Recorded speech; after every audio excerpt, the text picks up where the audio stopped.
Acho que a gente já vai começar respeitando o horário aí, já tem várias pessoas na sala.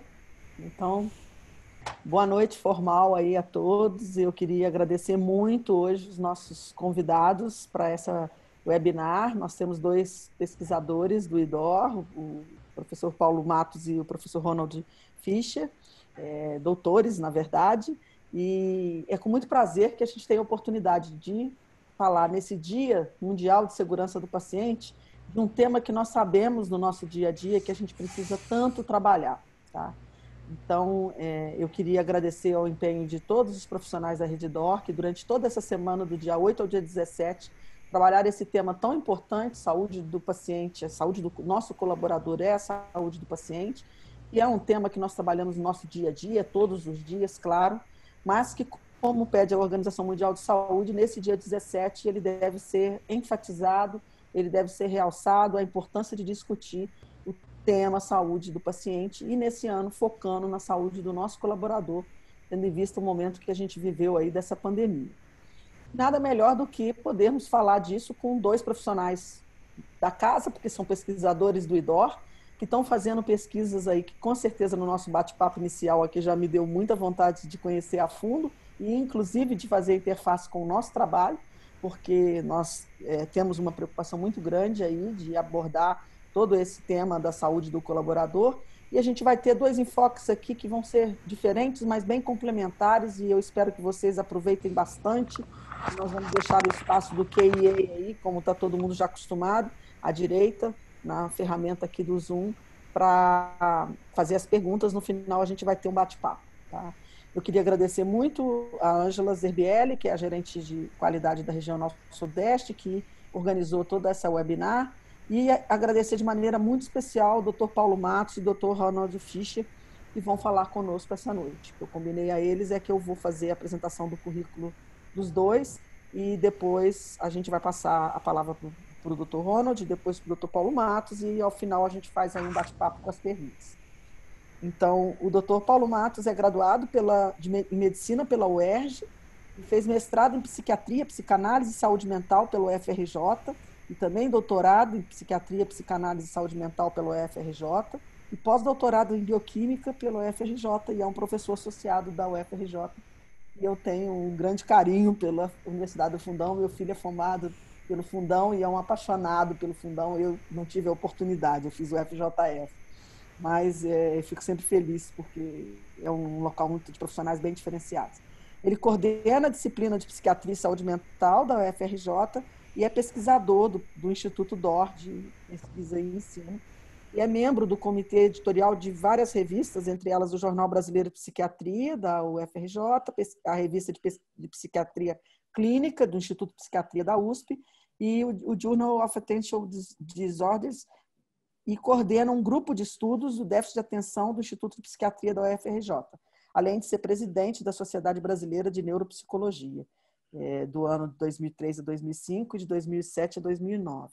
Eu agradeço muito ao Dr. Paulo Matos aceitar o nosso convite. A gente conversou já há algum tempo e eu sei como vocês são tão ocupados, e eu agradeço demais o senhor ter aceito o convite e ainda ter nos brindado aí com o convite também do Dr. Ronald Fischer, que é PhD em Psicologia Social na Sussex University e é membro da Royal Society of New Zealand e membro eleito da Association of Psychology Science.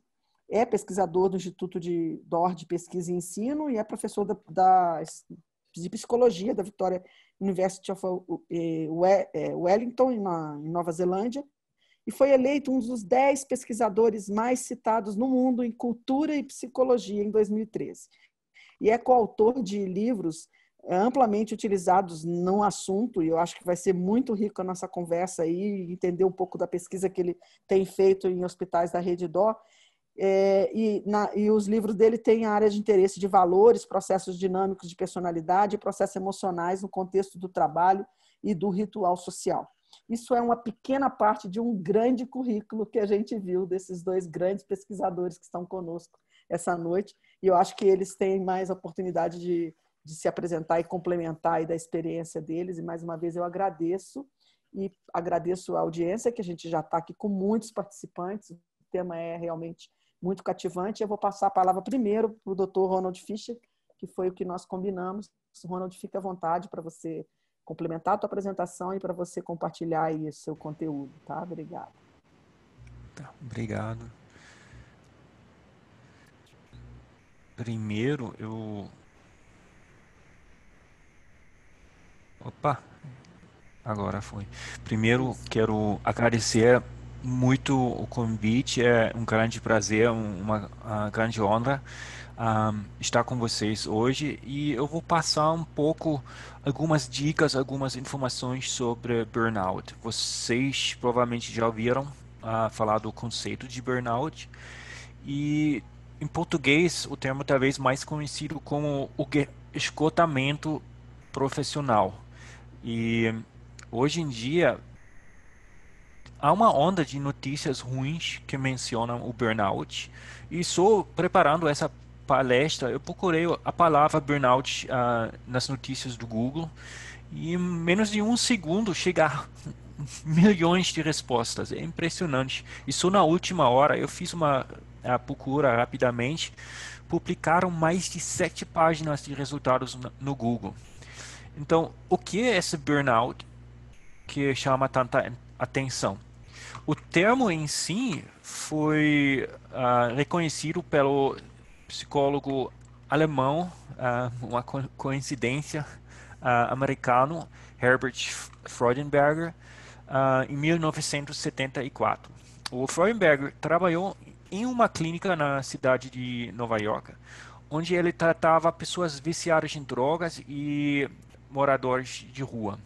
Ele observou que os próprios voluntários, porque é uma clínica que principalmente utilizou voluntários, esses voluntários que trabalharam lá, atendiam as pessoas em crise, estavam sofrendo bastante, porque era uma rotina de trabalho muito intensa e isso levava muitos deles a se sentirem desmotivados e emocionalmente esgotados.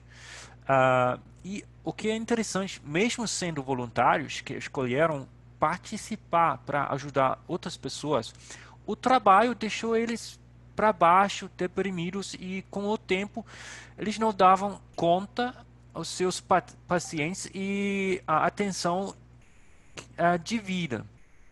E o Freudenberger descreveu essa condição deles como um estado de exaustão causado pelo excesso de trabalho prolongado, e ele usou o termo burnout para descrever esse fenômeno no contexto do trabalho.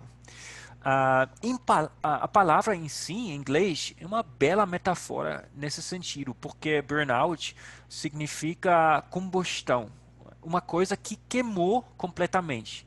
Você tem que ter esse fogo, essa paixão, engajamento para ter o risco de se esgotar e eventualmente de se queimar. E o Freudenberger publicou o primeiro livro acadêmico. Tem algumas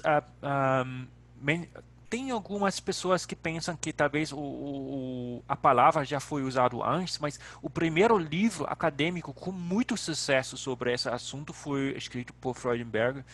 E também mostrou, como o título aqui mostra, que essa busca de sucesso pode terminar com esse estresse alto e que machuca as pessoas emocionalmente. Mas hoje em dia, a pessoa mais conhecida sobre o assunto de burnout é a Christina Maslach. A origem do trabalho dela tem uma história bem interessante. Eu descobri hoje que o que eu vou falar agora, de verdade, não é muito bem conhecido aqui no Brasil. Mas fora do Brasil, essa história desse experimento é bem conhecido. O BBC já fez um show sobre esse experimento e tem vários filmes. Porque eu vou rapidamente resumir. A Christina Maslach, ela era namorada e hoje em dia esposa do infamoso psicólogo Philip Zimbardo aqui, que trabalha na Universidade de Stanford. E Zimbardo, na década de 70, conduziu um experimento que simulou uma prisão dentro da universidade. Hoje em dia, esse experimento é considerado antiético e, por isso, quase todos os anos volta de ser destaque nas notícias. O que ele fez? Ele aleatoriamente separou voluntários como prisioneiros e como guardiões.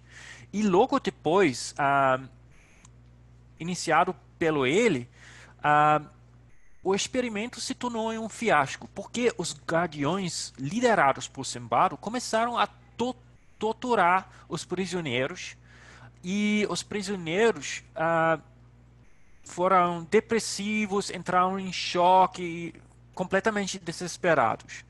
A Cristina, durante essa época, era estudante de pós-graduação de Stanford. Ah, ela tentou fazer com que ele desistisse, mas Simbado, ele é uma figura bem interessante, contou uma discussão depois que uma discussão que os dois tiveram, na qual a Cristina aponta a injustiças sofridas pelos voluntários e ela falou: é terrível o que você está fazendo com esses meninos. Como você pode ver o que eu vi e não se importar com o sofrimento? Mas mesmo assim, Simbado negou e o sofrimento e o experimento continuou. Mas Maslar insistia que Simbado considerasse terminar o experimento e anos depois ela conta que ele era alguém de quem eu estava começando a gostar muito. Pensei que precisava descobrir isso. É uma pergunta interessante. Suponha que ele continuasse. O que eu teria feito? Eu honestamente não sei. Mas ela conseguiu. O Simbaro terminou o experimento e logo depois eles se casaram. E esse experimento foi publicado, depois foi um show de BBC na Inglaterra e até um filme de Hollywood, vocês estão vendo aqui. Se vocês quiserem assistir, é bem interessante. O nome do filme, literalmente, é O Experimento de Aprisionamento de Stanford. E no filme, a atriz Olivia Thirlby, dessa nova gara de Hollywood, representou a Christina. E aqui vocês também estão vendo o Simbado e a atriz na estreia do filme no Festival de Sundance. Mas enfim, na vida real, a Cristina, marcada pela experiência desse experimento, começou a pesquisar processos emocionais, focando em profissionais de saúde, professores e outras pessoas que costumam precisar de tomar uma carga emocional muito alta na execução das suas tarefas.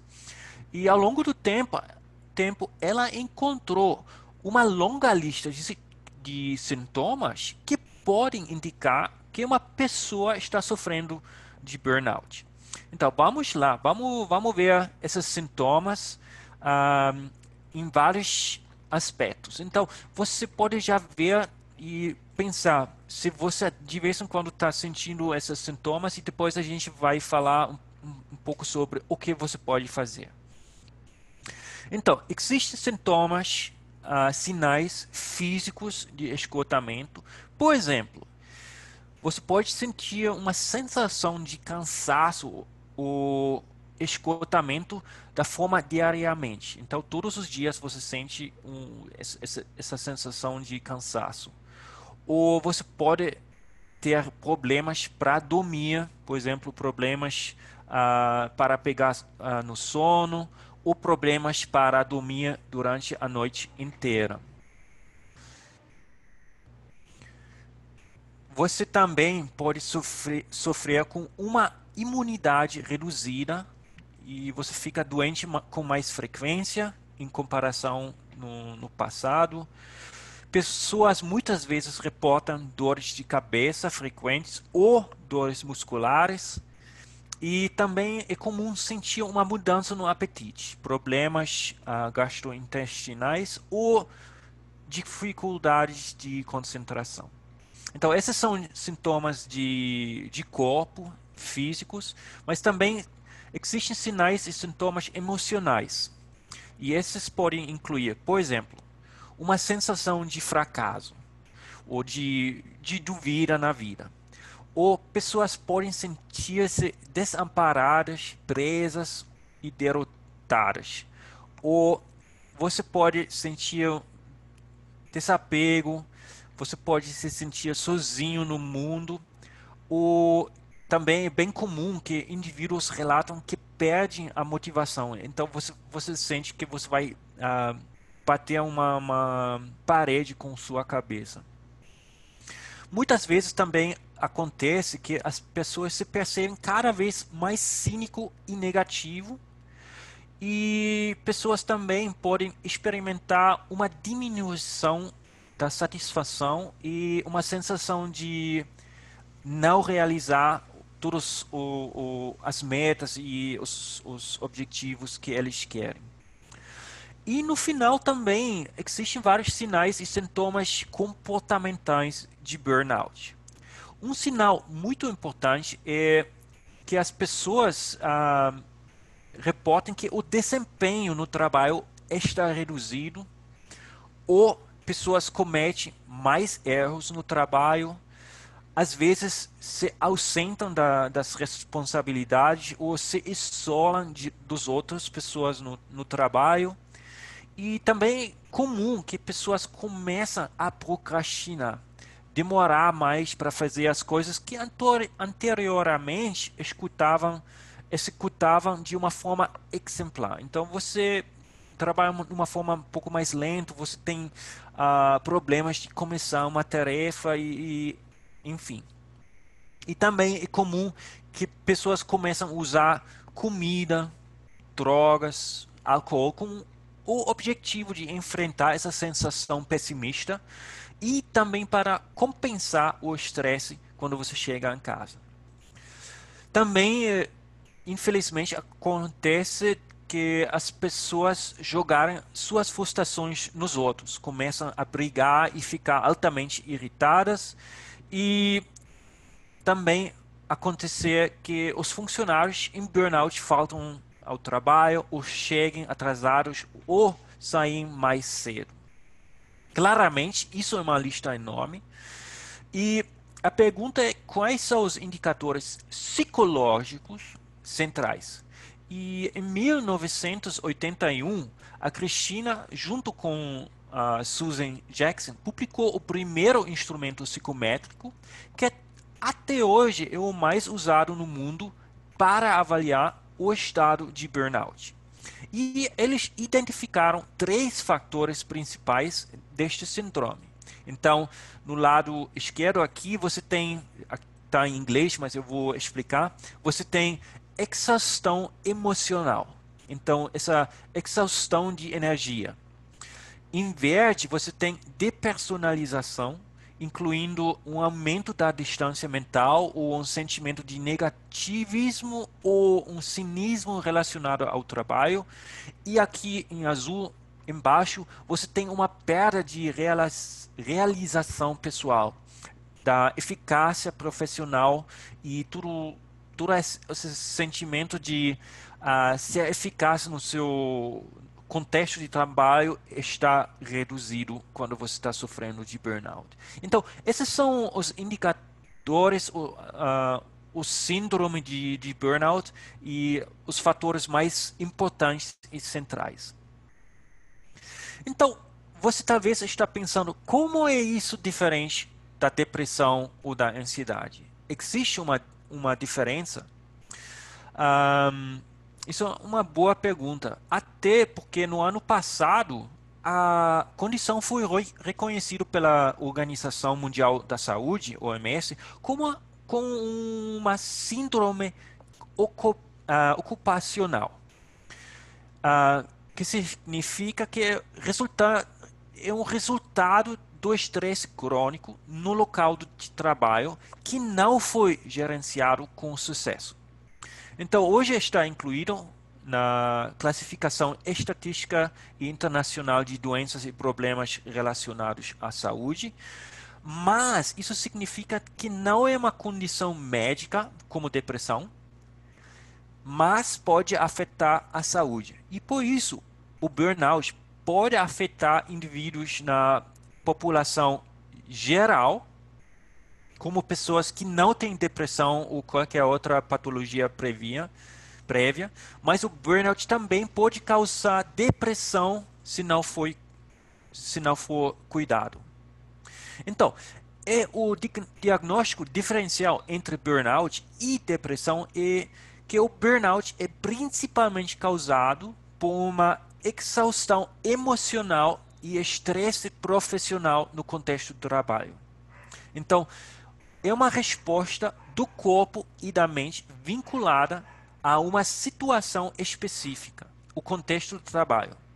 Se você consegue retirar a pessoa da situação do trabalho que está provocando essa exaustão e estresse, a pessoa melhora significativamente e se recupera logo. Até uma pesquisa do nossa equipe do OIDOR, com o Fernando Boza e o Paulo Matos, que vai falar daqui um pouco, em parceria com a equipe do Visita Trial lá do Sul, mostra que os sintomas do burnout não são necessariamente vinculados com depressão e ansiedade. Mas no outro lado também existem situações nas quais o burnout pode ser acompanhado de depressão, e nessas circunstâncias é muito provável que a pessoa continue a se sentir depressiva, mesmo que seja retirado da situação que causava exaustão e esgotamento.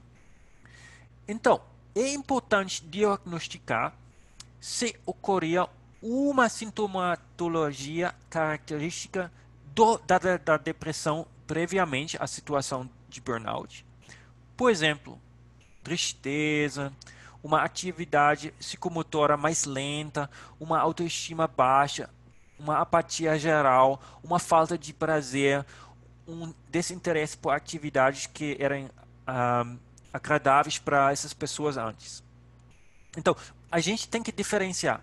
Já existe essa sintomatologia antes ou não? E caso que existe, a pessoa provavelmente sofre de depressão e isso se manifesta também no contexto de trabalho. E para esses casos, a melhoria da saúde mental tendencialmente pode ser mais demorada, mesmo se a pessoa for retirada da situação do trabalho e do burnout. Então, uma boa pergunta é quantas pessoas sofrem de burnout? Isso é uma pergunta difícil, porque mesmo que existem ferramentas para medir o burnout, e hoje em dia há mais atenção para o fenômeno, atualmente é difícil definir um ponto de corte para classificar o nível do esgotamento. Até porque burnout também pode ser definido como um processo dinâmico e esses três fatores não precisam estar presentes ao mesmo tempo.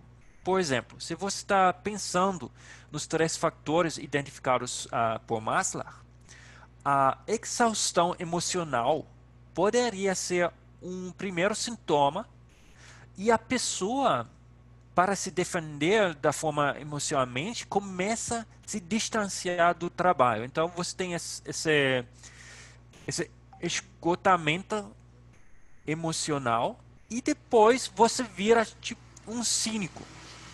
Então o fator da depersonalização pode ser um mecanismo para responder ao estresse profissional. O problema é que isso aumenta ainda mais a sensação de ineficácia e então potencializa a síndrome do burnout. E por isso é difícil classificar quem está em burnout, porque a pessoa deve demonstrar todos os sintomas para ser classificado, ou já é suficiente caso que ela tenha um score mais alto em só um dos três fatores. E é uma pergunta que ainda não tem uma resposta. E por isso a maioria dos autores considera o burnout como uma resposta complexa e eles usam várias definições diferentes para decidir qual é o tamanho da população que está sofrendo de burnout. Um, mas, infelizmente, recentemente, vários estudos têm ressaltado a alta prevalência e o impacto negativo do burnout no Brasil e no contexto internacional. E no contexto do trabalho dentro do hospital, o nível provavelmente é mais alto entre aqueles que trabalham em ambientes estressantes, como as unidades da terapia intensiva. Por exemplo, um estudo recentemente conduzido pela Society of Critical Care Medicine nos Estados Unidos demonstrou que até 45% um, dos médicos intensivistas do contexto adulto e 71% dos intensivistas pediátricos relataram sintomas de burnout grave, enquanto aproxima de 25 a 33 dos enfermeiros no contexto do UTI apresentaram sintomas de burnout grave. Isso é bem alto. E adicional ao custo emocional, o burnout também gera riscos para a população geral e para as empresas. O médico com burnout tem 2 vezes mais risco de cometer um erro médico. E uma análise recente, de novo nos Estados Unidos, estimou que os prejuízos médicos causados por burnout são de aproximadamente 4,6 bilhões de dólares. Um valor, é difícil imaginar esse valor. Isso é principalmente causado pela rotatividade alta, pelas horas clínicas reduzidas, então você tem que procurar outros médicos, outros enfermeiros, e também por causa desses erros que eu comentei agora. E por isso, a National Academy of Medicine nos Estados Unidos reconheceu a demanda e a atual preocupação com o bem-estar dos profissionais da saúde e convocou uma ação colaborativa para o bem-estar e a resiliência clínica. E na mesma linha, eu acho que no Brasil agora também tem essa preocupação, por isso a gente está aqui conversando e trocando ideias também. E eu acho que isso é o começo que a gente tem que pensar e realizar ou perceber o risco. Mas o que você pode fazer? Você está se sentindo quase esgotado e agora? O que fazer? Como você pode se cuidar e se recuperar? Burnout está intrinsecamente vinculado às circunstâncias de trabalho. O que você precisa pensar é o que eu posso mudar nas condições do meu trabalho e nos meus hábitos e estilos da vida. O estresse é importante e faz parte da nossa vida, isso é claro. Existe um nível saudável de estresse para deixar a vida interessante e com desafios. Isso pode nos motivar e contribuir para uma vida rica e desafiadora. Mas existe um limite. Quando estamos continuamente expostos ao estresse e à ansiedade, isso pode começar a se transformar em esgotamento. Então, você tem que pensar o que você pode fazer para melhorar as condições do seu trabalho, o que você pode fazer para melhorar as suas relações profissionais, o que você pode fazer para diminuir o isolamento que você talvez está sentindo, diminuir a demanda das tarefas e como você pode se integrar mais no contexto profissional para sentir menos esse sentimento de burnout. Isso é no contexto do trabalho. E também você pode pensar, talvez é importante parar um tempo, fazer uma pausa ou pedir uma reorganização do seu trabalho.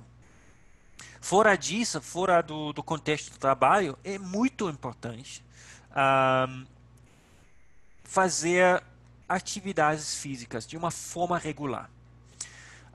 Isso é uma intervenção muito essencial para melhorar o, o bem-estar e melhorar a situação do corpo. Pode ser correr na praia, natação, tem vários tipos. Uma outra coisa que ajuda muito são exercícios de relaxamento, yoga, mindfulness, meditação. Esses exercícios são muito eficientes para aliviar o estresse e controlar esses sintomas do burnout no momento agudo. O Paulo Matos ele vai falar daqui um pouco. Um, Ele está com a equipe dele, ele está fazendo um trabalho excelente, passando essas dicas e ele tem áudios para passar para quem precisa. A gente está trabalhando juntos também para montar um site que eu espero que vai ser no ar daqui um pouco, com algumas dicas a mais para ajudar as pessoas. Mas importante também, se você está se sentindo esgotado com burnout, você está pensando que você está sofrendo com burnout, procure uma ajuda de um profissional de saúde. E você pode pensar, se você é um chefe ou um colega de uma pessoa que você suspeita que está com burnout, o que você pode fazer?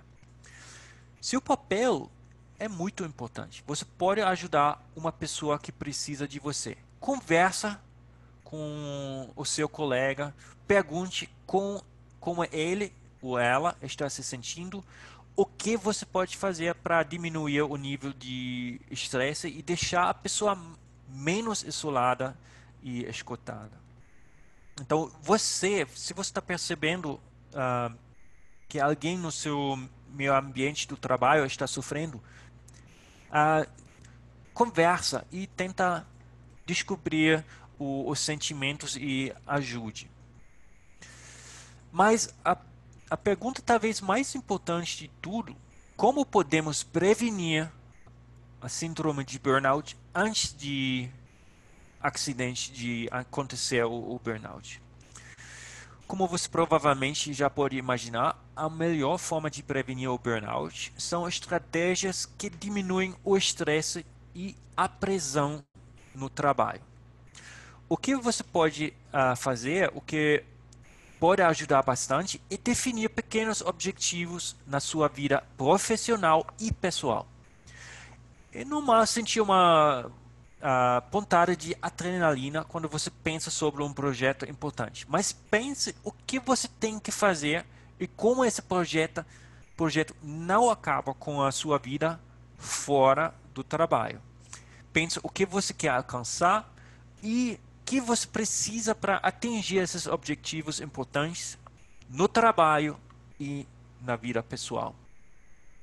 Sempre reserva tempo para participar de atividades de lazer com amigos e com a família, seus filhos, etc, etc. E também, muito importante, principalmente agora, quando a gente está ainda nessa fase de pandemia, você tem que planejar atividades que fujam da rotina diária. Você pode pensar, como posso fazer uma coisa que é um pouco diferente? Passear com uma pessoa querida, cozinhar sua comida preferida junto com um amigo, se for possível, comer em um restaurante, ou fazer uma atividade que você gosta, mas já faz tempo que você não fez essa atividade. Também é muito importante conversar com alguém de confiança sobre o que você está sentindo. Isso é importante. Você tem que se abrir e compartilhar seus sentimentos.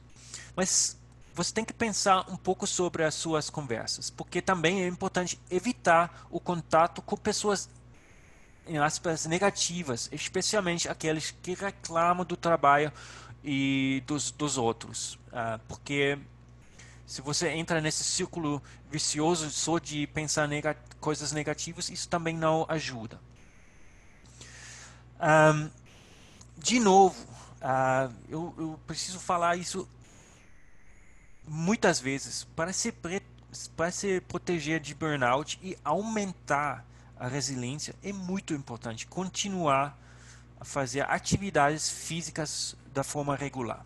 Pode ser na academia, pode ser uma caminhada, corrida, andar de bicicleta, remo, natação, pode ser qualquer coisa. E uma coisa que é muito bom até agora na pandemia, combina com amigos. Você pode fazer uma live com seus amigos e fazer uma atividade em casa. Mas você tem que fazer um compromisso de exercício físico com você e com outras pessoas para de verdade fazer essa atividade física. E outra coisa, é muito importante também comer de forma saudável. Uma refeição balanceada com verduras, legumes, frutas, carboidratos e, se você quiser, carne, faz como você obtenha todos os macronutrientes que o seu corpo precisa para manter a saúde e também você vai se sentir muito mais saudável e feliz depois.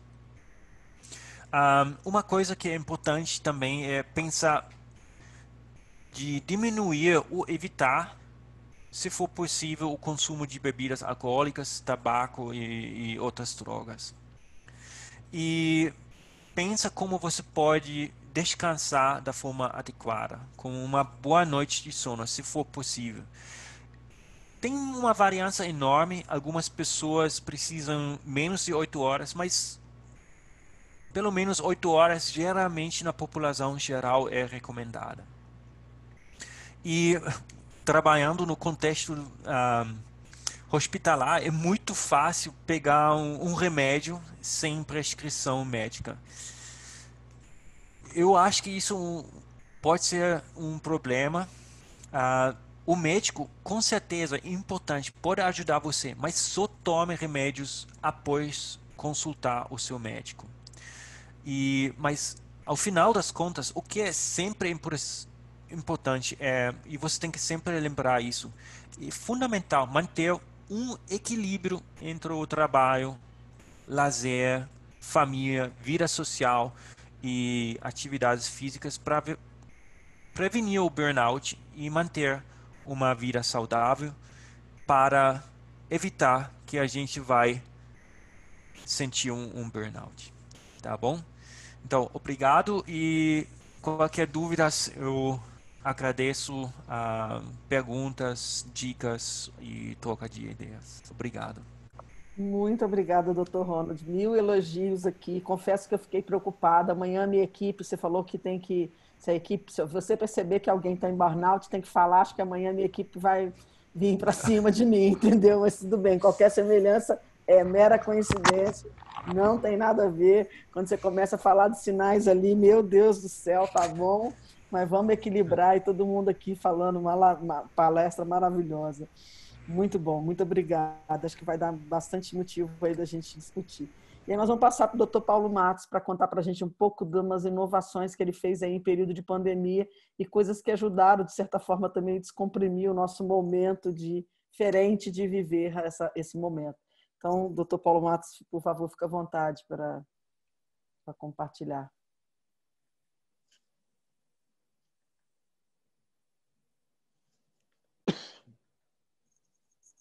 Então, acho que vocês todos estão vendo aí. Então, eu escolhi falar um pouquinho sobre a questão do ensino remoto. Aí você vai dizer, poxa, por que escolheu falar sobre isso, né? Porque eu acho que tem muita coisa importante aí que a quarentena acabou trazendo para a gente e eu escolhi falar especificamente disso e vocês vão entender por quê. Tá? Em primeiro lugar, eu vou começar falando dessa diferença aí entre homens e mulheres. Mas, na verdade, eu acho que essa diferença é mais do que, hoje em dia, a gente chama de papel de gênero, né? Ou seja, Os homens têm determinados papéis que são coisas culturalmente atribuídas, né? E as mulheres têm outros papéis. Eu vou contar para você depois um exemplo do próprio Ronald Fisher, né, que me precedeu, que ele queria resolver lá, fazer uma coisa, e a sogra dele disse que ele não ia fazer e tal, porque provavelmente achava que não era coisa para ele fazer, que era para a companheira dele fazer, né? Para a mulher dele fazer e não ele. E essas diferenças que a gente tem, e que acredito que elas diminuíram muito, né, nas últimas décadas, mas elas ainda existem, né? E elas fazem, acho que, muita diferença no dia a dia, e depois eu vou falar a diferença que faz em relação ao ensino. Mas a primeira pergunta, antes da gente começar na história do ensino, do estudo, da escola, assim, o que é que homens e mulheres fazem diferente em casa? Então, eu pensei um pouquinho e eu fui consultar a literatura também para ver se era uma maluquice da minha cabeça, né? Porque sempre pode ser assim, não, porque você tem problemas, os seus amigos são todos problemáticos também, é tudo machista e tal, e aí não tem nada a ver, você está completamente enviesado. Então, eu fui catar, ver se em outras culturas até também é um pouco diferente. E aí, qual foi minha surpresa? Que eu descobri que homens e mulheres fazem muitas coisas diferentes. Em primeiro lugar, acordar os filhos. Por alguma razão, que eu não sei qual é, pais, em geral, não acordam filhos. No máximo, manda colocar o despertador ou ajuda a colocar o alarme no celular. Essa coisa de ir lá, acordar, bom dia, meu amor, e tal, é uma coisa feminina, né? Curiosamente, os homens não fazem isso. A ideia está rindo ali. Os homens não fazem isso, né? A outra coisa, preparar o café da manhã, por alguma razão misteriosíssima, né? Porque o Brasil tem muitos chefes de cozinha famosos no mundo inteiro, né? Que são homens, né? Por alguma razão misteriosa, homens não fazem o café da manhã, eles não preparam o café da manhã. Eu pus até uma foto aqui, feito pelo papai, olha que delícia, né? E eu não sei por que isso acontece, né? Mas é uma coisa que ficou das mulheres. As mulheres é que têm que fazer a droga do café da manhã, né? Bom, cuidar da comida dos filhos é outra coisa, assim. O pai brinca com os filhos, né? Curte os filhos e tal, mas curiosamente, se dependesse do pai, a criança morreria, né, de inanição em poucas semanas, né? Porque os pais não sabem nem o que tem na geladeira e nem o que é que o filho gosta de comer. E ele não dá comida para o filho, né? Ficou uma coisa praticamente feminina, né? E mais inacreditável ainda, que eu fui descobrir, que o mesmo diz respeito aos animais domésticos, né? O homem, ele até passeia com o cachorro, né? Mas, curiosamente, não é ele que compra a comida do cachorro e não é ele que prepara a comida do cachorro. Não é uma coisa inacreditável isso? É estranho, né? E é engraçado como essas coisas foram sendo incorporadas, né? E a gente passa a achar que isso é uma coisa normal, né? Que é assim, né? Arrumação e limpeza de casa. Então, o Ron ele gosta de, enfim, porque o Ron vem de uma outra cultura, né? Ele é alemão. E ele queria lavar a roupa dele e tal, e a sogra só faltou se colocar na frente da máquina de lavar para que ele nem acessasse a máquina de lavar, né? Porque, né, pelo menos na nossa cultura aqui, aliás, o Léo Aversa, que é colunista do Globo, falou: é engraçado como os homens acham que apertar o botão da máquina de lavar corresponde a todo o processo de separar por cor, ver o que as crianças estão precisando, se está faltando uniforme e tal. Eles acham que é igual. Apertar o botão corresponde a todo o trabalho que as mulheres fazem em relação à roupa suja da casa, né? E a questão da limpeza também, né? É muito difícil os homens estarem envolvidos com a limpeza da casa, né? Basta você entrar em qualquer site da internet, pode ser da Americana, Submarino, Fast Shop, e colocar aspirador de pó. Vejam se tem algum homem num anúncio de aspirador de pó. Não tem, só tem mulher, né? Não tem homem segurando aspirador de pó. e qualquer outro eletrodoméstico, né? Então, e essas coisas, então, elas se perpetuam, né? Eu fico na dúvida, por exemplo, eu acho que isso é certamente muito menos frequente nos casais homoafetivos, né? Nos casamentos homoafetivos, eu acho que essa distinção absurda, né, de papéis, ela diminui, né? E acho que talvez isso seja uma coisa importante para a gente pensar.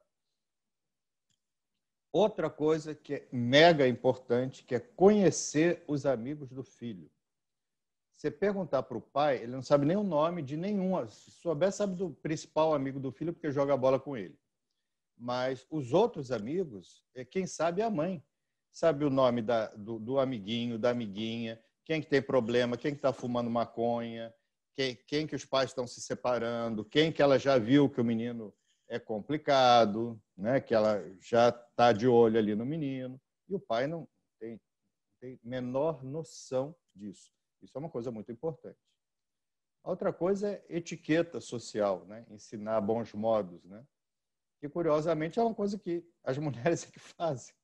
O pai, de vez em quando, dá uma bronca assim e tal, mas o dia a dia de ensinar como é que a gente se comporta na mesa, como é que a gente fala com os outros, como é que a gente cumprimenta, como é que a gente agradece e tal, parece que ficou uma coisa... É a mulher que tem que fazer isso, né? Então, com essa divisão, né, que não acho que seja natural, não acho que isso é biológico, acho que isso é cultural, né? Chegamos, então, à questão dos estudos, né? Então, sempre que a escola chama, porque o menino está com problema, a menina está com problema, 99% das vezes quem vai é a mãe, não é o pai. É a mãe que vai. E muitas vezes a mãe trabalha tanto quanto o pai, não é uma questão de porque o pai é muito ocupado, trabalha o dia inteiro. Sim, mas hoje em dia as mulheres também trabalham o dia inteiro. Tipo assim, por que é a mãe que vai, não é o pai que vai, né? O pai vai muito raramente, né? E isso tem muitas consequências que eu vou falar um pouquinho sobre isso. E isso em relação ao envolvimento dos estudos na escola e em casa. Eu vejo, assim, na prática clínica, que alguns pais, eles até ficam algum tempo com seus filhos ou suas filhas. Mas é um tempo que é assim, 1/10 do que a mãe fica com as crianças, né? E é interessante porque muitos estudos, né, científicos mostram que um dos fatores que mais pode contribuir para desempenho acadêmico é os pais estudarem com os filhos. Eu sei que hoje em dia a gente tem uma vida, agora mesmo, né, já está tarde, se eu chegasse em casa, eu não teria como estudar com uma criança, porque a criança já está morrendo de sono, né? E eu entendo que isso vale para todo mundo.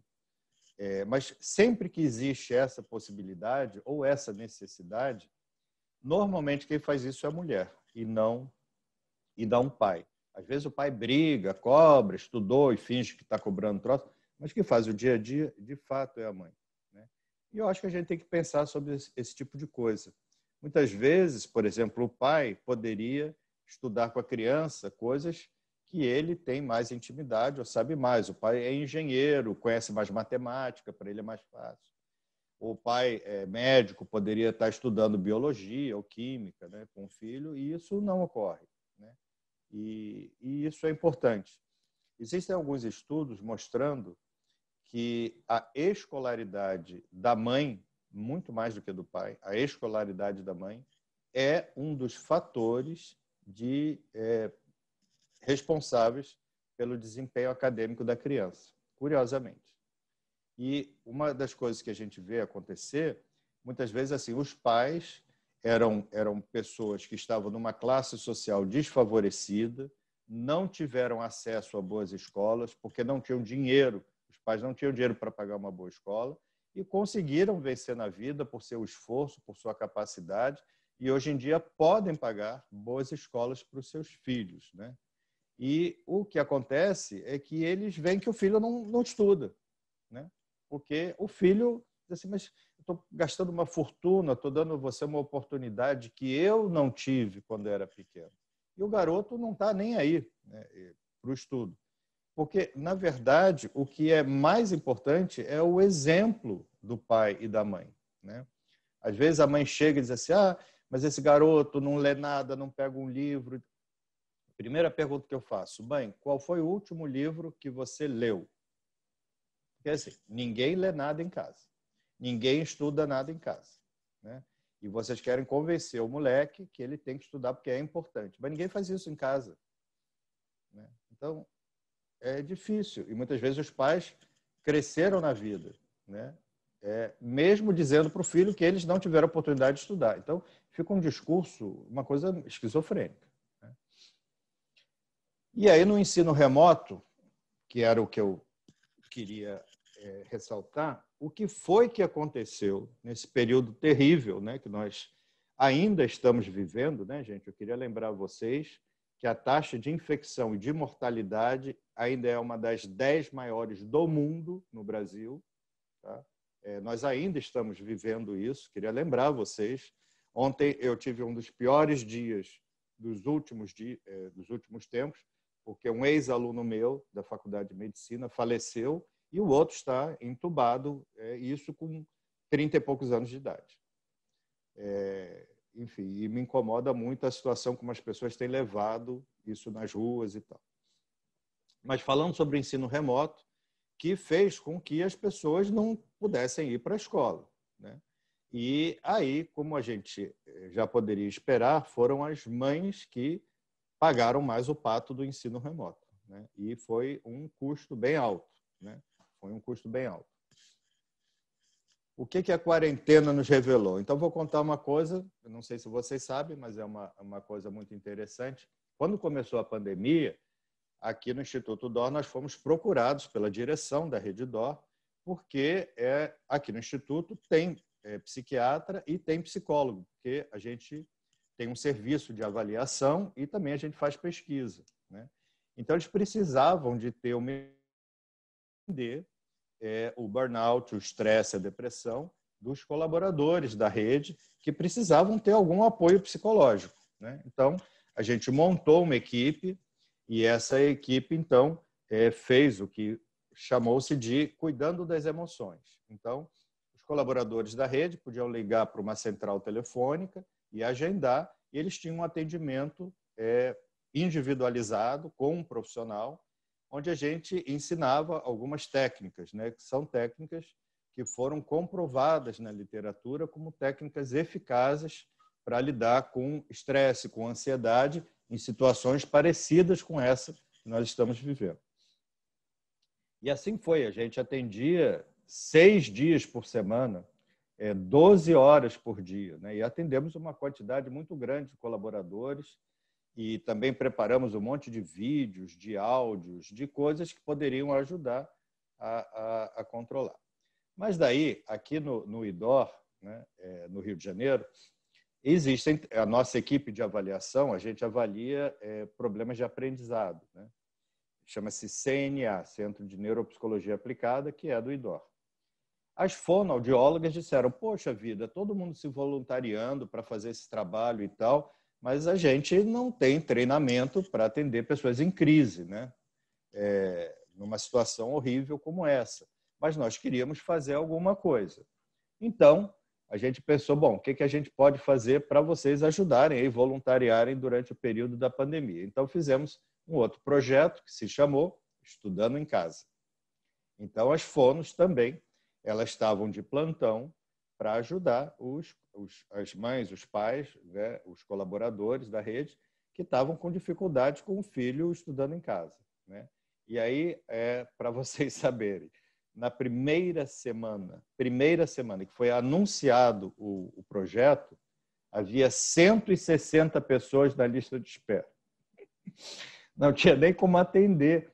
160, tinha mais gente na lista de espera do Estudando em Casa do que eu Cuidando das Emoções. Olha só a loucura que...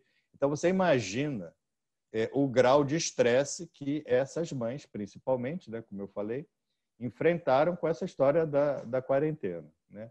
E o que a gente descobriu, então, com esse ensino em casa? A primeira coisa é que, bom, só de saída já dizer que as escolas fizeram um esforço, tentaram fazer com que podiam, né, com o ensino remoto, mas, na verdade, aquilo ali não é ensino remoto, né, gente? Aprendizado à distância, ensino à distância, é outra metodologia, é outra técnica, não tem aula de 2 horas pela internet, isso não existe, né? Não existe em lugar nenhum do mundo. Mas as escolas foram pegas, todo mundo foi pego de surpresa. Então, era o que dava para fazer. Tinha aula de professor dando aula de matemática pela internet. Então, né?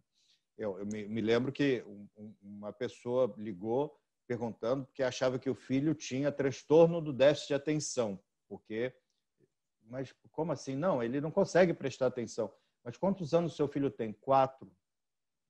Assim, como assim, gente? 4 anos? Não tem como prestar atenção em aula pela internet, é óbvio. Não tem transtorno de déficit de atenção. Isso não tem sentido. Criança de 4 anos não tem aula a manhã inteira pela internet. Isso é uma maluquice total. Né?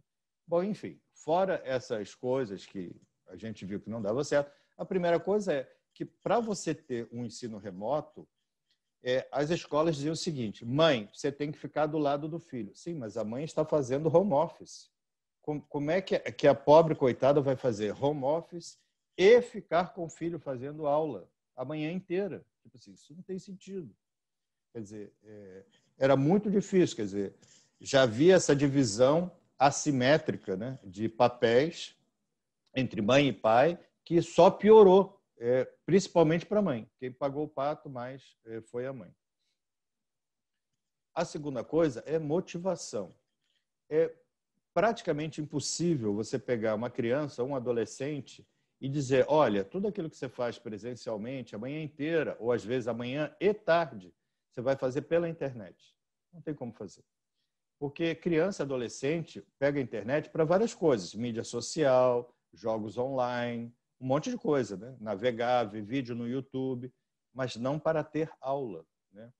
Algumas escolas já têm parte do conteúdo, dever de casa e tal, online. Mas isso é diferente de você fazer um programa diário, de várias horas por dia, de aulas online. E, obviamente, as crianças não conseguem se motivar para isso, né? E aí o rendimento cai muito, né? Então, uma das coisas que a gente descobriu, se existe, e eu acho que existe, né, a tendência a gente aumentar o ensino remoto, o ensino à distância, é importante que a gente comece aos poucos a fazer isso com as crianças, né, para que elas possam realmente se motivar a fazer esse tipo de aprendizado. Terceira coisa é o ambiente, né? Eu não tenho como, mesmo que a pessoa tenha laptop, desktop, conexão de velocidade satisfatória, para que eu tenha possibilidade de fazer isso, eu preciso ter um local. Não é só você preparar e joga na internet, a pessoa tem que ter um ambiente para fazer aquilo, né? E isso é uma coisa que a gente não tem. A outra coisa foi a carga de estudos. Uma das coisas que aconteceu, e que eu vi claramente isso, é que tinham aulas online, o professor tinha aula pré-gravada e tinha uma quantidade absurda de tarefas para fazer, porque os professores pensaram assim: bom, vamos ocupar esses meninos, né? Já que não tem como dar aula o tempo todo online, também não tem como dar, sei lá, 4, 5 horas, então vão passar muito dever de casa. Só que ultrapassou o razoável, né? As crianças não conseguiam dar conta daquilo. Então, isso é uma coisa que tem que ser balanceada, né? E isso é muito importante quando a gente pensa em educação à distância. E, por último, que eu queria falar, que é uma coisa que aconteceu muito, muito, quando os pais ficaram em casa, né? E aí, no caso, tanto o pai quanto a mãe, e eles puderam ver como o filho assistia a aula ou fazia os deveres que estavam sendo solicitados. E muitos se deram conta, aí não naquele caso que eu contei absurdo da criança de 4 anos, mas que os filhos, eles tinham realmente déficit de atenção, que eles não conseguiam se concentrar, né? Eles ficavam surpresos, né? Como o menino ficava tentando mudar a tela, passar para outro site e tal. Alguns descobriram que o filho tinha dislexia, né? Eu conheci uma mãe que viu que o filho tinha dislexia só porque ela nunca tinha, porque o menino era inteligente. Então, tinha alguma dificuldade e tal, mas só quando ela viu o modo como o menino lia, né, que ele não conseguia ler direito, é que ela se deu conta que ele tinha um transtorno do aprendizado, que é como a gente chama de dislexia. Outros descobriram que o filho tinha descalculia. Descalculia seria a dislexia da matemática, em que a pessoa, apesar de ser inteligente, ter inteligência normal, tem muita dificuldade com operações matemáticas, né? E como já existe aquela fama, mas matemática é mais difícil, aqui no Ocidente a gente não gosta de matemática, né? Existe essa coisa. Então, ficava assim, o garoto é ruim em matemática porque ninguém gosta de matemática. Mas aí, quando você olha o caderno, você vê claramente que existe uma coisa mais grave, que ele realmente tem muita dificuldade essa que não tem outras matérias, né? Então, o convívio mais próximo, né, que a nossa vida atual não permite, né, a gente estudar junto com os filhos ou ver como é que o filho estuda, se ele consegue interpretar aquilo que ele está lendo, se ele consegue entender qual é a operação matemática que ele precisa fazer para resolver aquele problema. E aí você descobre que o garoto tem uma das coisas que é o que a gente avalia aqui no IDOR do Rio de Janeiro, que é transtornos do aprendizado. Então, muitos pais só se deram conta que o filho tinha problemas de aprendizado, né, transtornos do aprendizado, quando ficaram esses meses todos com a criança em casa, vendo como ele estudava. Então, é isso, gente, que eu queria trazer aí para vocês, da experiência que a gente teve durante essa infeliz quarentena. Muito bom, doutor Paulo. E aí só aumentou o estresse e o burnout de todos, né? Com tanta atividade para fazer, à medida que você ia falando, aí eu ia me vendo nos meus sobrinhos pequenos, com a minha cunhada, exatamente falando isso. E eu pergunto para o meu sobrinho, você gosta da aula remota? Ele fala, não, é muito ruim. Exatamente, né? Porque teve que ser um aprendizado. Muitos elogios aqui nos nossos bate-papos e no grupo aqui do WhatsApp. Eu queria dizer que toda regra tem exceção, então toda essa regra que você foi dizendo aí, e graças a Deus eu sou exceção, meu marido faz diferente, mas eu concordo que é assim mesmo e é muito de cultura, né? E aí, só para a gente começar aqui os bate-papos, que temos algumas perguntas, a Ana Cláudia pergunta, eu tenho um filho no ensino médio e ele vem sem motivação ao estudo remoto. Quais estratégias a gente pode adotar para ajudar nesse momento? Tem alguma dica aí do que a gente pode fazer? Na verdade, a falta de motivação para estudar, seja no ensino tradicional ou no ensino remoto, a única coisa que a gente sabe que realmente funciona é a participação dos pais naquele processo. Tá? É claro que você tem que levar em conta se o conteúdo do que está sendo apresentado, né, o formato do que está sendo apresentado, é uma coisa apropriada para aquela faixa etária, né? E se aquilo faz sentido, né? Mas, supondo que esteja tudo ok e ele está desmotivado, duas coisas que podem ajudar significativamente. É participar com ele da aula e do estudo, né? Isso é uma coisa que faz muita diferença. E um aspecto importante é saber se ele está desmotivado porque ele tem dificuldades, porque isso é uma coisa importante. Às vezes, os pais chegam e dizem assim, ele não tira nota boa porque ele não estuda. Eu digo assim, mas pode ser o contrário.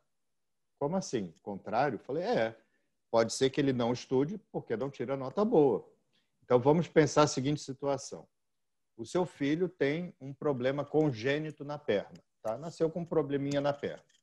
E ele é obrigado a jogar bola todos os dias, na frente dos amiguinhos, e ainda por cima, ele é avaliado por isso. Mas ele tem um problema na perna. Pergunta, ele vai gostar de jogar bola? Claro que não. Ele não pode gostar de jogar bola. Se eu tenho dislexia, se eu tenho dificuldade de entender por escrito, né, eu não posso gostar de estudar. Tipo assim, que delícia, hoje eu acordei e estou indo para a escola. Porque eu sei que eu levo muito mais tempo para ler que os outros. Eu tenho que ler 4 vezes a mesma coisa para entender o que está escrito, né?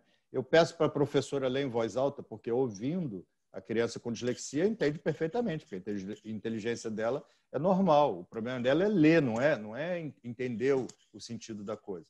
Então, uma criança que tem transtorno do aprendizado, tem dislexia, ou tem descalculia, ou então tem transtorno do déficit de atenção, ela se desmotiva. Por quê? Porque para ela tudo é mais difícil, né? E mesmo ela se esforçando, ela sabe que ela nunca vai ter o desempenho que poderia ter. Porque uma coisa é assim, olha, vagabundeei, não fiz nada, eu estava nem aí, não estudei e me ferrei. Beleza. Outra coisa é, poxa, estudei para burro, me esforcei, fiquei em casa, não saí e a nota foi baixa. É completamente diferente. Porque quando eu vagabundeei e o desempenho foi ruim, ok, porque teve um motivo, né? Mas se eu realmente me esforcei e me dediquei, e mesmo assim o desempenho é ruim, eu vou progressivamente me desmotivando daquilo. Agora, especificamente nessa pergunta, né, como a gente está nesse contexto, né, tão complicado, de estresse aumentado e de quarentena e de ensino remoto inadequado, frequentemente inadequado, essa falta de motivação tem que ser vista com reservas, porque ela é muito comum no momento atual. Pelo momento que estamos vivendo, né? E aí eu vou emendar numa pergunta que a Adriele falou. Gostaria de saber se o índice de burnout é maior em mulheres, até porque com o que o doutor Paulo falou, a gente vê a carga de trabalho de mulheres. E aí, doutor Ronald, o que o senhor pode falar para a gente? Isso é uma boa pergunta e não tem um consenso na literatura. Ah, Se você está vendo, tem uma forma de resumir todos os resultados de várias pesquisas, que se chama meta-análise. E essa meta-análise que foi publicada há alguns anos atrás mostra que tem uma desvantagem para a mulher de sentir mais descotamento emocional. Então, esse fator que é mais vinculado com processos emocionais está pior em mulheres. Não muito, mas tem uma tendência. E para os homens, parece que a depersonalização, então responder de uma forma cínico é mais comum em homens. Mas o que isso significa é que se você está vendo o nível geral de burnout é mais ou menos igual. Então a gente tem que ver os fatores e as dimensões de burnout para entender o perfil de burnout. Vai variar, né? Tem uma outra pergunta aqui da Vanessa. Parabéns pela excelente apresentação dos palestrantes. Quais são as dicas para instituições trabalharem atividades para prevenir ou ajudar no tratamento do burnout? Como nós podemos trabalhar nas instituições para tentar reduzir? Isso é uma pergunta bem relevante e uma resposta bem delicada. Porque principalmente o burnout está vinculado com condições do trabalho. Então, a instituição tem um fator importante e para ajudar as pessoas a não sentir esse estresse. Claro, e tem condições de trabalho, por exemplo, no UTI, é muito difícil. Você tem uma demanda aguda e você vai sentir uma forma de estresse diferente do que no contexto de uma escola. Mesmo assim, o nível de burnout em escolas é muito alto também. E o que isso significa que as, a estrutura, como você vai estruturar o trabalho é muito importante. Permitir às pessoas fazer uma pausa durante o dia, ah, condições de tirar férias quando você precisa, então flexibilizar o fluxo do trabalho muitas vezes ajuda e prestar mais atenção nas demandas dos funcionários mesmo, porque cada pessoa funciona de uma forma. Acho que caiu o Ronald, né? Pelo menos congelou para mim. Deve estar voltando aí. Enquanto ele volta, eu queria direcionar uma pergunta aqui para o professor Paulo Matos, doutor Paulo Matos, que diz que a Patrícia Bader fala: parabéns pela palestra, eu gostaria de perguntar sobre a dificuldade de memória, que é um tema recorrente na clínica nesse momento. O senhor pode comentar? Dificuldade Então, de memória? a gente tem que... Ronald, você voltou, desculpa, mas você tinha congelado, eu passei aqui para o Paulo, só um minuto, tá? Tá, desculpa. Nada. Não, ele pode terminar a Quer resposta terminar, dele, Ronald? depois eu falo. Tá. Quer Sim, terminar, Ronald? eu só queria falar que a conversa entre os funcionários e a instituição é muito importante. Isso até foi reforçado recentemente num editorial no JAMA sobre o nível do burnout durante a pandemia e como os hospitais podem ajudar. E uma dica, a primeira dica foi a conversa e ouvir as demandas, as preocupações do pessoal, dos funcionários. Isso eu acho que é importante e depois agir, ouvir e agir. Abrir espaços para conversas, né? Eu acho que isso eu senti muito no nosso dia a dia, do boarding da empresa, da Rede Dó. Todas as vezes que a gente tinha reunião do comitê de crise, a primeira pergunta que o vice-presidente fazia para mim é: como é que está teu marido, como é que estão seus filhos, como é que vocês estão aí? Exatamente para dar uma descomprimida, né? Porque era só estresse do que a gente tem que resolver. Então, para mim foi muito importante. Eu tenho 2 filhos que moram fora, um em Nova York, no auge da crise. Então, aquele momento de ver, estar preocupando com a família, me tirava daquele estresse que eu estava só respondendo pandemia, né? Acho que isso é uma coisa importante. E aí eu perguntei para o Paulo com relação à memória, que a Patrícia perguntou que quer comentar sobre a dificuldade de memória, um tema que está tão recorrente na clínica. Então, coisas importantes. Aqui no IDOR também, a gente tem, além dessa avaliação de crianças e adolescentes, a gente tem a avaliação de idosos, que a gente chama de Memory Clinic, tá? Que é o principal, é o maior, na verdade, centro de investigação de problemas de memória, mas isso principalmente em adultos e idosos, né? Em pessoas mais jovens, na verdade, as dificuldades de memória são basicamente devidas ao estresse, ao estresse cotidiano, ao burnout. E aí a memória não funciona direito porque, na verdade, eu tenho níveis de ansiedade mais altos, eu não consigo prestar suficiente atenção nas coisas. E se eu não presto atenção suficiente, eu não consigo memorizar, né? Porque eu estou com 20 coisas acontecendo ao mesmo tempo. Então, esse é um problema de memória secundário ao ambiente, ao contexto. Agora, a gente tem que ter muito cuidado com os problemas de memória à medida que o sujeito vai ficando mais velho, porque pode ser um sinal precoce de um envelhecimento anormal, um envelhecimento patológico, né? A gente, aqui na Memory Clinic do Instituto Dora, a gente recebe pessoas com 58 anos de idade, né, com Alzheimer.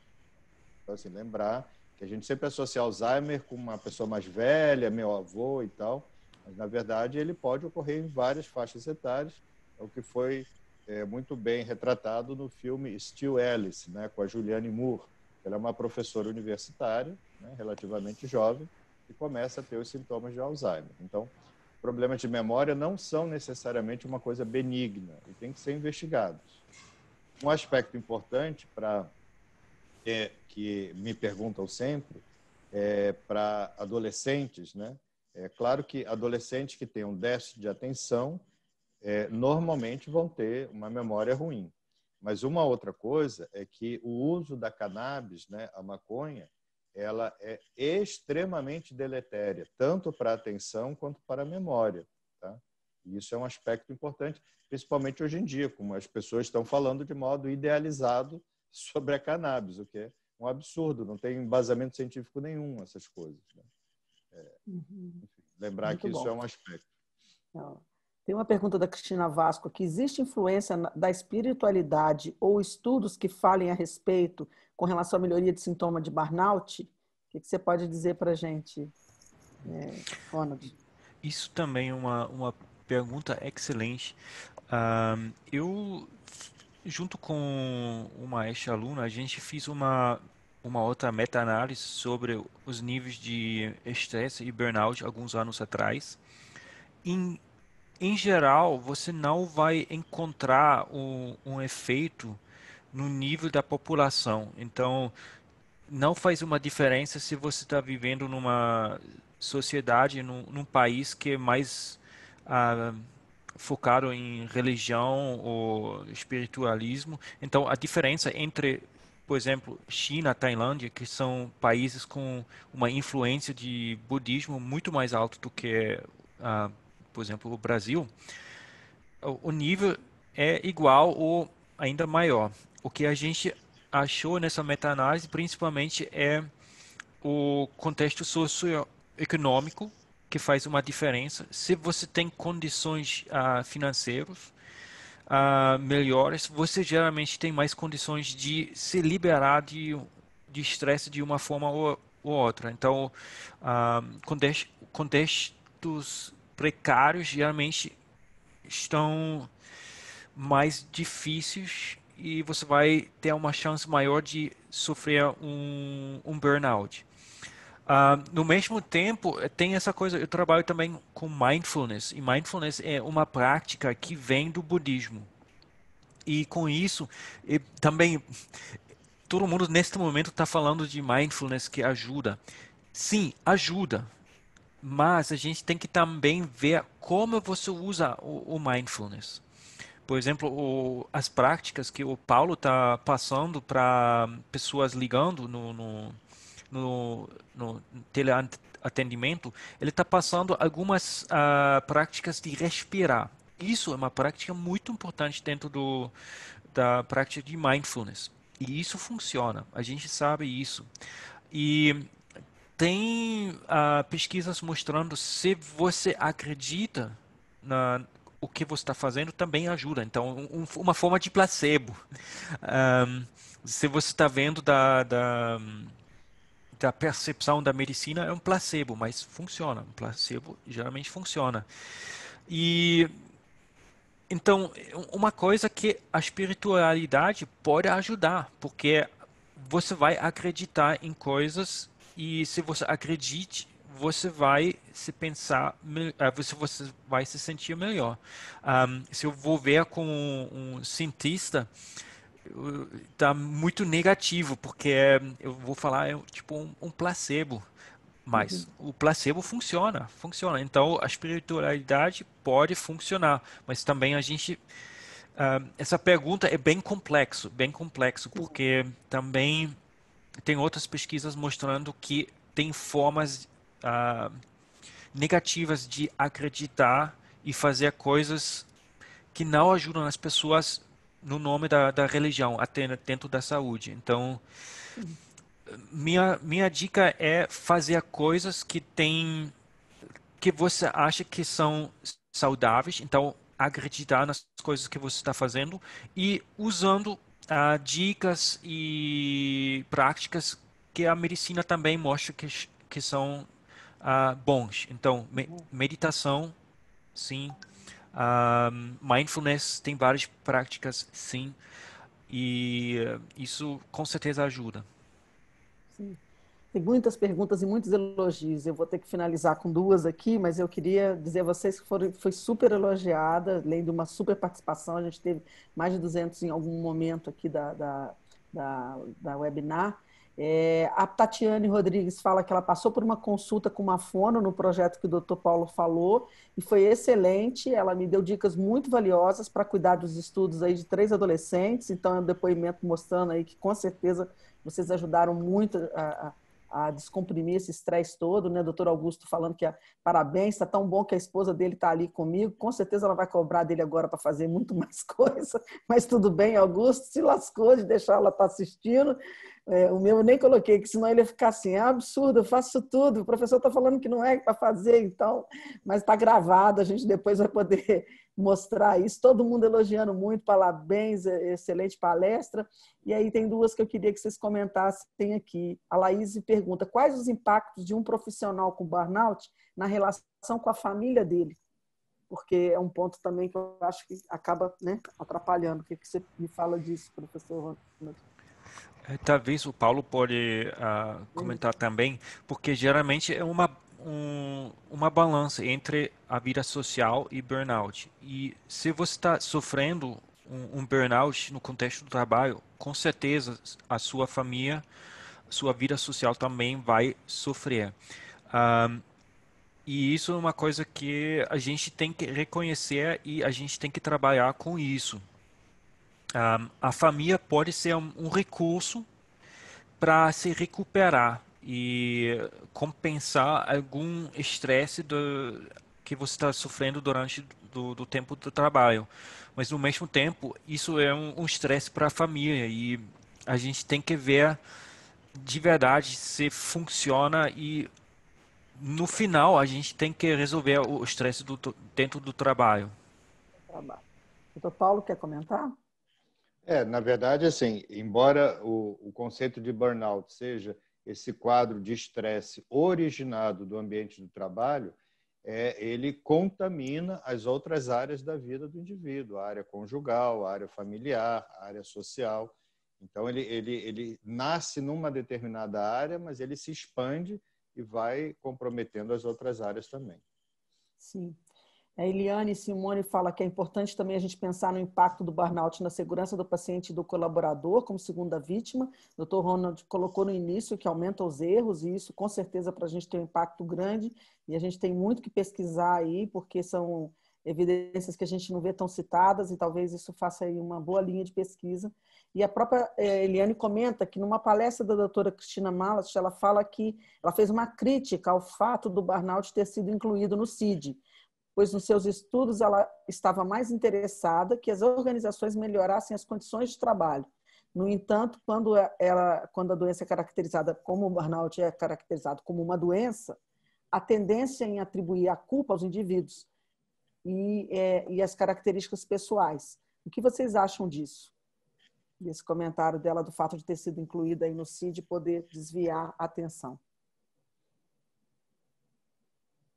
Primeiro, preciso responder que neste momento o OMS não classifica burnout como uma doença. Isso é muito importante que a gente tem que ressaltar essa diferença. Mas, no mesmo tempo, é importante reconhecer e trabalhar para melhorar as condições do trabalho. E a gente sempre trabalha dentro de uma estrutura institucional. Então, é difícil. Eu, eu trabalhei muitos anos como psicólogo organizacional. Eu sei, é muito difícil mudar estruturas organizacionais, institucionais. Isso é um desafio, mas com toda a atenção que a gente está agora prestando nesse assunto muito importante. Agora é bom porque a gente sabe o nível do estresse tem um impacto para as organizações e para o desempenho da organização mesmo. Então, eu acho que hoje em dia tem mais possibilidades e tem mais opções de mudar e motivação de mudar no contexto institucional do que talvez 10, 15 anos atrás. Eu sou optimista. Sempre sou optimista nesse sentido. Talvez o Paulo também tenha algumas observações aqui. Não, é isso. É exatamente isso que o Ronald falou. Eu acho que a gente teve muitos elogios aí, gente. Eu acho que a gente encerra de uma chave de ouro realmente esse nosso momento, mas principalmente com uma provocação. Acho que vocês dois trouxeram uma grande provocação de reflexão. Várias pessoas colocaram isso. Obrigado pelo tema importante, obrigado por a gente começar a olhar o colaborador. Nós temos a felicidade de estar trabalhando aí numa grande rede de hospitais com 52 mil funcionários, 85 mil médicos. Por isso só a gente tem, né, uma obrigação enorme de estar cuidando dessas pessoas e acho que esse tema só trouxe a gente para essa responsabilidade. A gente conversava um pouco antes da webinar dos desejos aí dos das acreditações, principalmente no momento internacional, que cobra tanto a nossa avaliação do estresse do colaborador e a gente discutia, eu vou avaliar e depois eu vou fazer o quê com esse estresse, mas eu acho que no mínimo a gente começar a pensar em avaliar e até pensar em descomprimir esses exemplos simples que a gente deu aí no dia a dia, né? Quando o Paulo coloca da educação, acho que se as mães tivessem percebido todo esse desafio, já teria sido mais leve do que vir isso colocado de cima para baixo, e eu mais ainda tenho que, além do meu home office, fazer o trabalho. Eu lembrei muito da minha cunhada cobrando do meu sobrinho de 10 anos, mas ele não se concentra, ele não consegue ficar na aula o tempo todo. O exemplo exatamente que você deu, mãe, é para concentrar, ficar lá 4 horas? Então, assim, foram assuntos que nos provocaram demais, e eu agradeço muito a colaboração de vocês. A gente vai ter muito que conversar, porque nós estamos no dia a dia lá na ponta e com certeza a gente tem material para vocês fazerem pesquisa e nos darem aí uma ajuda. Eu queria passar para vocês a palavra para vocês encerrarem ou deixarem a mensagem final de vocês dois aí, por favor. Então, gente, a minha mensagem é assim, agradecer a oportunidade de estar aqui, conversar com vocês. Existe essa linha da qual eu participo e o Ron chefia de investigação de burnout, e a gente investiga em casa. A gente começa em casa, nos hospitais da rede, né? E é a partir daí a partir da identificação do problema, que a gente consegue pensar nas soluções para o problema. Ótimo. Dr. Ronald? Eu quero agradecer estar com vocês aqui. E eu vejo isso como um começo de diálogo e de conversa. E qualquer dúvidas, qualquer perguntas, por favor, entre em contato e vamos para frente. Muito obrigada, obrigada a vocês dois. A gente teve muitos elogios aqui, todo mundo dando muito parabéns. Eu acho que foi realmente uma das melhores webinars que a gente fez. Saímos da caixinha e do mesmo momento dentro da nossa caixinha, que angustia todo mundo. O meu WhatsApp aqui não para, todo mundo se identificando com a provocação que vocês fizeram. Então, nós encerramos uma semana aí falando de segurança do paciente de uma maneira muito brilhante, porque a gente percebe a importância de trabalhar a segurança do nosso profissional, né, de cada um de nós, para que a gente possa ir para o trabalho fazendo um trabalho melhor, um trabalho com mais responsabilidade, com mais condições mesmo de trabalho, que numa área que é tão estressante, ainda mais nesses momentos de pandemia. Eu agradeço demais a vocês, tá? Muito obrigada e agradeço a todos que ficaram conosco até esse momento aí. Obrigada, gente. Boa Muito noite. obrigado. Boa noite. Boa noite. Boa noite. Boa noite. Tchau.